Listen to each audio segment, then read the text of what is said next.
Hello my loving students. बच्चों, आज मैं आपको इंटरमीडिएट बोर्ड का पेपर इस साल का दिखाने जा रहा हूं। बहुत बच्चों ने मुझसे कई बार ये पूछा, सर ये क्वेश्चन आएगा, ये नहीं आएगा, क्या क्या सिलेबस में, क्या पैटर्न है, क्या क्वेश्चन किस तरह से आते हैं। तो बच्चों, इस साल का ये पेपर मेरे सामने है और मैं अब आपको बताऊंगा कि इंटरमीडिएट यूपी बोर्ड में 12th का ये इस साल का 2020 का इंग्लिश का पेपर है और ये पैटर्न मैं अब आपको समझा रहा हूँ। बच्चों, इसमें ये पूरा पेपर 3 घंटा 15 मिनट का होता है। 3 घंटा आपको लिखने के लिए दे जाते हैं, 15 मिनट स्ट्रिक्टली आपकी रीडिंग के लिए है। पहले 15 मिनट आपको पेपर पढ़ना है, उसके बाद 3 घंटे आपको पेपर करना है। तो इसमें टोटल 2 सेक्शन है बच्चों। जो पहला सेक्शन ए, दूसरा section B. Section A literature part है, जिसमें टेक्स्ट बुक्स जो आप पढ़ते हैं उस पर आधारित क्वेश्चंस आते हैं।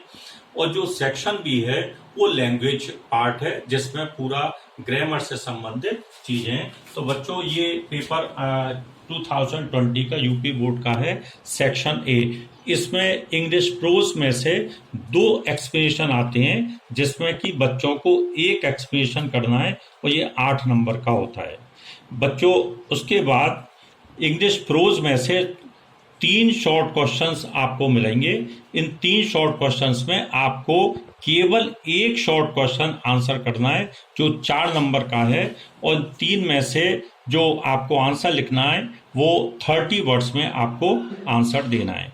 जो थर्ड क्वेश्चन है बच्चों, वो फिल इन द ब्लैंक्स है, एक्सरसाइज है। जितने भी लेसन आपके कोर्स में से हैं उनमें से एक सेंटेंस आपको दिया जाएगा, जिसके एक फिल इन द ब्लैंक्स होगा, उसके 4 ऑप्शन आपको दिए जाएंगे। जो सही ऑप्शन है वो आपको इनमें भरना है। ऐसे 4 सेंटेंस आपको मिलेंगे जो 4 नंबर के हैं।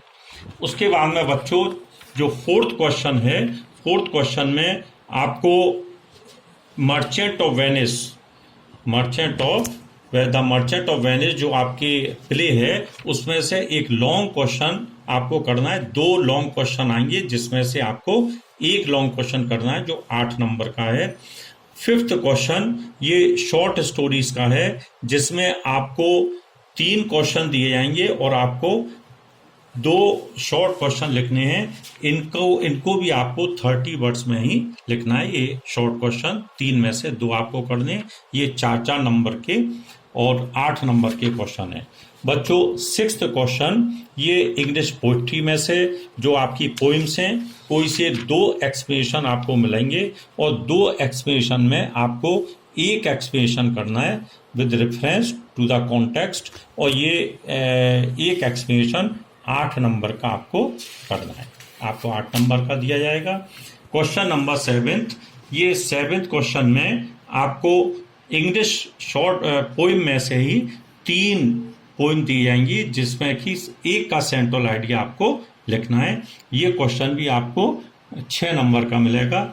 और उसके बाद में जो क्वेश्चन नंबर 8 होगा, ये इसमें से फिगर ऑफ स्पीच, जो आपकी कोर्स में 7 फिगर ऑफ स्पीच हैं, उनमें से 7 में से 3 फिगर्स ऑफ स्पीच आपको दी जाएंगी, जिसमें से एक फिगर स्पीच का आपको डेफिनेशन लिखनी है और उसके साथ में उसके 2 एग्जाम्पल भी देने हैं। ये क्वेश्चन 4 नंबर का आपको मिलेगा। तो बच्चों, ये तो टेक्स्ट बुक्स में सेक्शन ए मैंने आपको बताया। ये दिस इज सेक्शन बी, ये लैंग्वेज पार्ट है, ग्रामर पार्ट। इसमें आपको टोटल 5 क्वेश्चंस मिलेंगे। क्वेश्चन नंबर 9 जो है उसका पहला पार्ट जो डायरेक्ट इनडायरेक्ट का है, ये आपको 2 नंबर का मिलेगा। बी पार्ट है जिसमें आपको ट्रांसफॉर्मेशन करनी है, ये भी आपको एक नंबर के 2 नंबर की ट्रांसफॉर्मेशन है। उसके बाद जो सी पार्ट है, सी पार्ट भी आपको इसमें भी बच्चों आपको transformation, active passive, degrees of compare, ये सब इसमें आते हैं। ये भी ट्रांसफॉर्मेशन का पार्ट है। जो डी पार्ट है वो आपको सिंटैक्स के आधार पे दिया हुआ है, जिसमें आपको 4 सेंटेंस मिलेंगे। 4 सेंटेंस में से आपको कोई से भी 2 सेंटेंस सही करने हैं। सेंटेंस इसमें कुछ ना कुछ मिस्टेक्स होती हैं, उन मिस्टेक्स को आपको सही करना है। ये बच्चों 2 नंबर का क्वेश्चन है। उसके बाद में जो 10th वाला जो क्वेश्चन है उसमें बच्चों सबसे पहले ईडियम्स फ्रेजेस, ये 3 नंबर का है। इसमें आपको 5 ईडियम एंड फ्रेजेस आपको दिए जाएंगे जो आपको 3 करने हैं और अपने सेंटेंसेस में उनका यूज करना है। ये 3 नंबर के क्वेश्चन हैं। उसके बाद में बच्चों एंटोनिम्स, ये आपको एंटोनिम्स 3 दिए जाएंगे, तीनों आपको करने हैं 3 नंबर के। उसी तरह से एंटोनिम्स मतलब अपोजिट वर्ड्स इनके लिखने हैं। फिर सिनोनिम्स है जिसको हम हिंदी में पर्यायवाची शब्द कहते हैं, हैविंग द सेम मीनिंग, ये भी 3 आपको करने हैं जो 3 नंबर के हैं।